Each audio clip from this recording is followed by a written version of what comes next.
So I'm currently listening to a podcast about fish. I used to be in the fish world, but the guy who talks, he does live stream.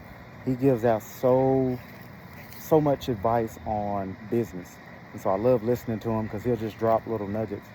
But he said how people will call him or they would message him and say, "Hey, I'm having a problem. What can I do?" And he said, "Oh, well, send me your tests." And he said they'll do everything but send the test. They'll say it's perfect. They know it's perfect. They're not going to send the test. And I thought that was only with what I was going through. So with the dog food, when I talk to people and they start listing all, they're like, "Oh, my dog has skin issues." And I'm like, "Yes, your dog food." Or anything they say, most of it is tied to dog food. And they will always say, "It's not the dog food. I feed the best." And they'll name off some BS kibble, or even if it's a so-called quote unquote high quality kibble, it's the same thing. I'm like, "It's your dog food." And they're like, "No, it's not.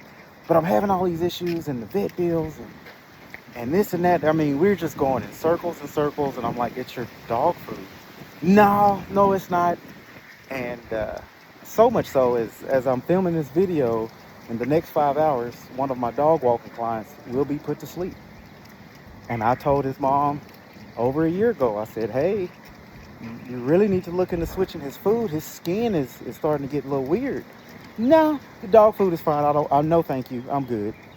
And I told her, I said, I'll give it to you for free just so you can try it because, I'm really concerned about him." Nope. They're like, "Nope."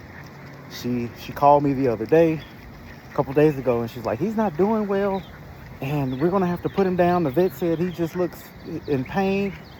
Mind you, I just saw the dog 2 days prior. I said, he was fine. He was walking outside in 80-degree heat, and he's a Frenchie. And I said, he wanted to stay outside. I was like, I said, he wasn't as energetic in the house. I said, but he could just be having a stomach ache because he's always on pills and medicine and vaccines and heart guard. And I mean, just you name it. And round around we go. So she called and she's going, and I'm like, "Try the dog food. Like, he's fine. Just switch the dog food, get him off the kibble." No, no, absolutely not. She was just like, "Absolutely not." So with that being said, the dog is getting put down in about 5 hours. And all of this is preventable with the dog food. But even if it wasn't preventable with the dog food, they didn't even want to try it. And those are the people I run into. And that's why in most of my videos, I will say, I don't try to sell dog food. I will say, "Hey, why my dog food is the best. I can back up every ingredient. I can break down every ingredient. But I don't just push it. I'm not out here like, 'Hey, you got to buy it. Try this.'" And that's not me, because most people really don't want to fix the problem.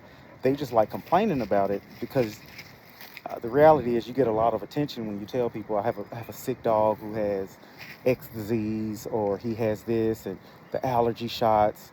And I see it every day. If I make a post about a Frenchie, people will just chime in out of everywhere, just like, "Oh my God, the vet bills are just so expensive, and these are so unhealthy dogs." And you just get it, and it's like, no, not really. Not really unhealthy dogs. And I proved that point by actually getting two Frenchie puppies and raising them, and they've been pretty chill, pretty easy. Um, one of them has a smaller stomach, so I have to feed him less, but they don't have any vet bills or anything. So it's sad that that's the kind of that's the place where that is where we are right now, where people will complain about a issue that's really bothering them, that's expensive, but they don't want to fix it.